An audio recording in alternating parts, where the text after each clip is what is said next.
Pwede kang dumaan. Okay. Ayan. Pwede kang dumaan, syempre. Siligan mo ng maayos kasi may MI yan. Para dumami ang kanyang mga bulaklak. Ang mga bulaklak nila.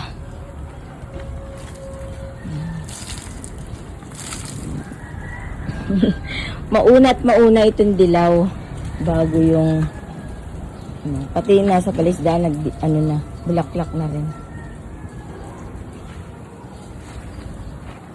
So, nagdidilig si Cyril. Nag-enjoy. Gusto niya yun, oh.